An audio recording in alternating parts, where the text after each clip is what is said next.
Olá pessoal, hoje a gente vai falar sobre endometriose. Como que eu descobri que eu tinha endometriose? Vamos iniciar então uma série onde a gente vai falar sobre infertilidade, gestação complicada, pressão alta na gestação, prematuridade, como eu lidei com a minha filha na UTI, entre outras coisas. Você quer saber o que é endometriose, como lidar com isso? Se você descobriu a infertilidade e não sabe o que fazer, tá na dúvida e não sabe o que acontecer, então vem comigo que eu vou te contar a partir de agora. Então, pessoal, vamos começar hoje uma série direcionado àquelas pessoas que têm dúvidas sobre endometriose, fertilidade, gravidez, prematuridade. Ai, que tem tanto assunto pra gente conversar, não é? Mas eu vou contar como foi a minha experiência, como que eu descobri tudo isso. Antes de iniciar, eu já peço pra você que vai querer acompanhar essa série, que tem muito vídeo pra gente falar sobre isso, pra você se inscrever no canal. Se inscreve, por favor, vai me ajudar tanto e não vai te custar nada.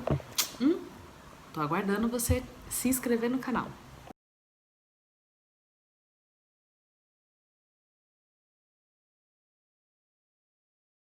Sem mais delongas, vamos agora ao assunto. Endometriose.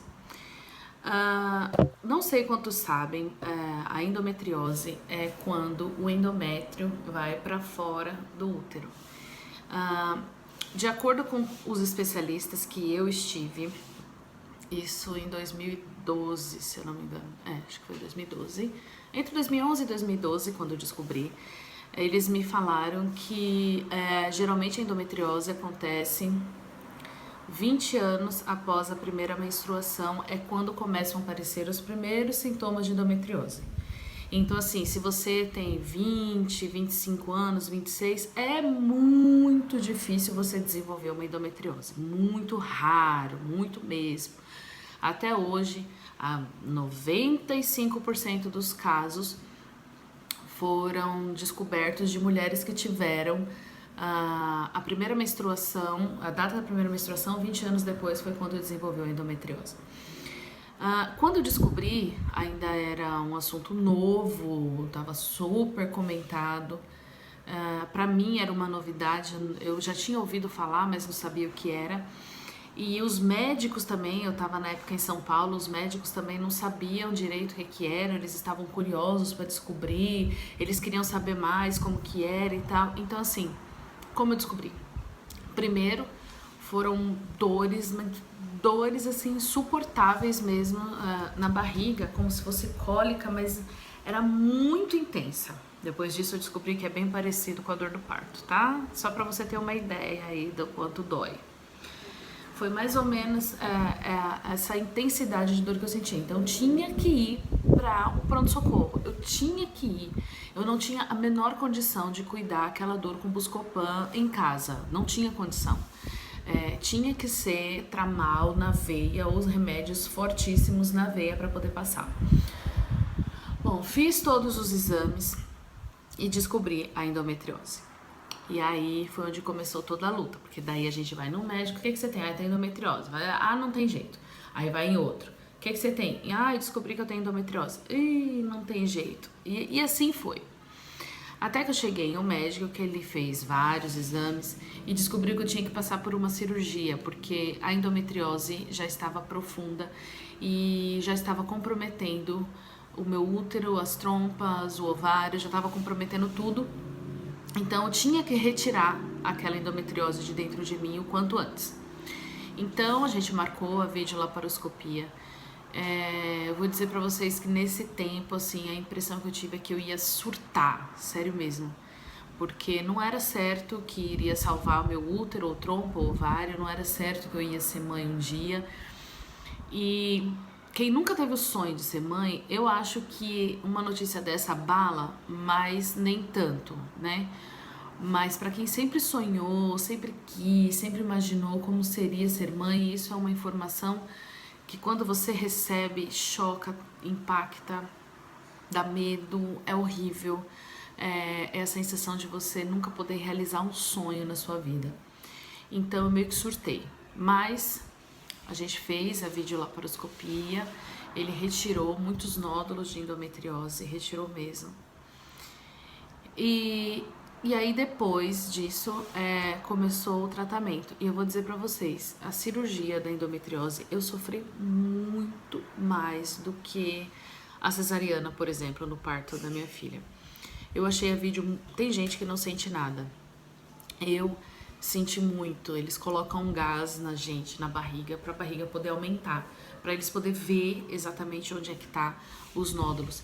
Então, aquele gás depois pra sair, eu lembro que eu fiquei numa posição assim, com a cabeça assim. E ali eu fiquei, eu nem sei dizer por quanto tempo, mas foi por muito tempo que eu fiquei naquela posição, até que aquele gás saísse e parasse finalmente de doer. Mas doeu muito, muito, foram muitos dias sentindo aquela dor horrorosa, de eu não poder nem me mexer. Enfim, depois que eu fiz essa cirurgia, eu tive que fazer as injeções de gozerrelina, que é um hormônio. É uma injeção que na época custava 700 e poucos reais cada aplicação. Eu tinha que fazer 3 aplicações. Eu não tinha dinheiro para aquilo tudo. E aí eu tive que recorrer ao posto lá, Maria Zélia, onde eles têm remédios de alto custo, eles dão de graça à população. Então eu fui no médico, eu pedi os exames, eu pedi todos os relatórios e documentos, enfim, que a Maria Zélia pediu. Fui lá, consegui as doses, graças a Deus, e fiz as aplicações, as injeções são feitas no umbigo. Então, ela é feita a cada 30 dias. Então, a cada 30 dias eu ia no Maria Zélia, pegava as injeções, levava no hospital e os enfermeiros aplicavam em mim. E essas injeções, assim, foram... Quando eu lembro, assim, olha, porque é horrível. A sensação que dá é que parece que a gente realmente entrou na menopausa. Quando você lê os sintomas de pessoas que tiveram menopausa, você sente aquilo, porque é muito efeito colateral. É quase como se... O médico me disse que é quase como se fosse uma quimioterapia, né? De tanto efeito colateral que tem, porque é uma bomba de hormônios que a gente está recebendo. Então, eu sentia daqui pra cima, assim, às vezes eu sentia um calor, um formigamento horrível. Eu fiquei muito inchada. Via-se que eu não estava gorda. Era inchaço mesmo. A minha pele, ela ficou puxada assim pra trás, lisa e vermelha, que chega, brilhava. Tanto que nessa época que eu tava tomando a gozerrelina foi a época em que eu me casei. E as fotos do meu casamento mostram muito isso. Mostram o quanto a minha cara tava inchada, meu olho tava pequenininho assim, porque realmente fechou tudo de muito inchada que eu fiquei. Fora os altos e baixos hormonal, como a gente, que é mulher, a gente é muito hormonal, então tive muitos altos e baixos. Eu chorava com muita frequência, eu ficava muito irritada com muita frequência, eu ficava depressiva, perdia o sono, tinha sono demais. Eu tinha muita vontade de comer, de repente eu perdia a fome. Então, assim, foi um período, assim, realmente muito crítico, muito crítico. Após essas injeções de gozerrelina, eu recebi um outro tratamento, que foi através de comprimidos. Então, a gente parou as injeções de gozerrelina. E eu tinha que parar durante um intervalo de 30 dias e aí eu iria iniciar um outro. Nesse período em que eu parei as injeções e ia iniciar, eu fiz um exame de ultrassonografia para endometriose profunda. Esse exame é feito, pelo menos na época, hoje eu não sei, gente, mas quando eu fiz esse exame, ele só era feito em um laboratório em São Paulo, um laboratório na Bahia, um laboratório no Paraná e um no Rio Grande do Sul. Então, somente nesses 4 lugares que era feito esse exame de ultrassonografia para endometriose profunda. É um exame específico. Esse exame, ele dura uma média de 1 hora. O médico, ele olha todo o útero, a vagina por dentro, ele olha os intestinos, ele olha tudo, tem aplicação de contraste, tem tudo. E eu fui fazer esse exame. E lá na hora o médico falou que ele tava vendo que tinha folículos, não sei o que, bababá. E foi quando ele me deu a notícia, que eu não queria ter ouvido aquela notícia. Ele me disse que mesmo com a cirurgia, com aqueles tratamentos, mesmo com tudo, eu não poderia ser mãe. Eu realmente estava com infertilidade. O meu útero, ele estava virado. As minhas trompas estavam... É como se as trompas estivessem abraçando o útero por trás, sabe? E como se tivesse dado um abraço por trás. E o ovário esquerdo estava colado no intestino, de forma que não existia a possibilidade do óvulo sair do ovário, atravessar as trompas para poder encontrar algum espermatozoide para que eu engravidasse. Então, a partir daquele momento, eu sabia que o meu sonho de ser mãe só seria possível por duas alternativas.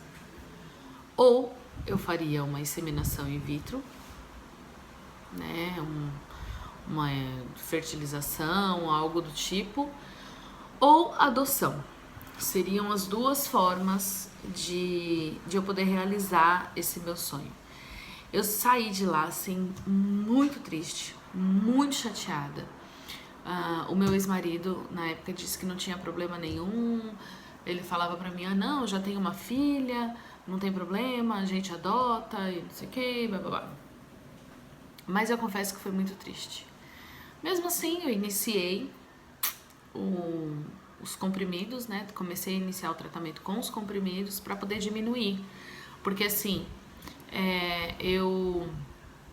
o que os médicos me falaram também é que a endometriose ela cresce com a menstruação. Então, se eu não menstruasse, a probabilidade da doença progredir, se eu não menstruasse, a probabilidade dela progredir era menor do que se eu estivesse menstruando. Se eu estivesse menstruando, eu poderia ainda passar por muitas outras cirurgias, porque ela provavelmente ia crescer. Então, eu tomo desde então um comprimido que inibe completamente a menstruação. É como se eu já estivesse na menopausa e não tivesse menstruação. E aí a gente iniciou esse tratamento. Porém, eu comecei a passar muito mal, mas muito mal mesmo, assim. Eu tinha minha boca muito amarga, eu tinha um enjoo constante, uma azia constante, dor de cabeça, muito sono, muito. Tipo assim, eu dormia a noite toda, levantava, tomava café da manhã, dormia, almoçava, fazia almoço e tal, almoçava, deitava, dormia, jantava e depois eu dormia a noite toda. Era tipo assim, era um sono desse naipe, era muito sono. E aí, uma vizinha minha que falou assim, Michele, você não tá grávida? Falei, não, minha filha, é impossível estar grávida, é impossível, não existe a menor possibilidade de eu estar grávida. Por quê? Aí ela, por quê? Né? Que sempre vem essa pergunta, né? Por quê? Porque eu fiz exame, eu fiz cirurgia, eu fiz tratamento, não consegui salvar meu útero e o médico disse que é humanamente impossível eu estar grávida. Mas os sintomas continuaram. Eu fui a vários médicos, todos eles falaram que eu tava com problema de fígado, de estômago, que aquele monte de hormônio tinha me prejudicado imenso, que eu tinha que fazer outros tratamentos. Olha, gente, foi tanto remédio que eu tomei que vocês não fazem ideia. Até que então, essa mesma vizinha falou que eu estava grávida, que era pra eu fazer o exame. Eu já ia mesmo fazer um exame chamado esterossalpingografia, que é um exame para ver realmente se não teria mesmo nenhuma possibilidade de engravidar, porque eu e o meu ex-marido na época estávamos vendo uma forma de tratar para fazer a inseminação ou fertilização. Então a gente estava passando por esse tratamento já nessa época. E aí, para fazer esse exame, eu tinha que fazer um exame de gravidez, né? Eu só podia fazer esse exame se eu tivesse com beta-HCG negativo. E eu fiz. E aí ele deu sugestivo de positivo. E eu falei, meu Deus, o que é sugestivo de positivo? E isso eu vou contar só no próximo vídeo pra vocês. Pra ficar curioso? Pra ficar curioso. E também pra vocês acompanharem, porque a gente é uma história muito longa, também muito legal. E tem um final muito legal também. Mais ou menos, né? Porque a endometriose ainda tá por aqui. Mas é pra te dar uma esperança, tá bem? Agora você já sabe o que é endometriose, já sabe o que ela pode causar, mas não perca as esperanças que há luz no fim do túnel. Eu espero vocês no próximo vídeo, então, que a gente vai falar Não vou dizer o que aconteceu, muita gente até já sabe, mas vem comigo no próximo vídeo que eu vou contar o que foi esse exame sugestivo de positivo. Curte o canal, curte o nosso vídeo, compartilha, comenta e vem pro próximo vídeo que eu vou colocar o que foi esse exame sugestivo de positivo. Beijo, até a próxima.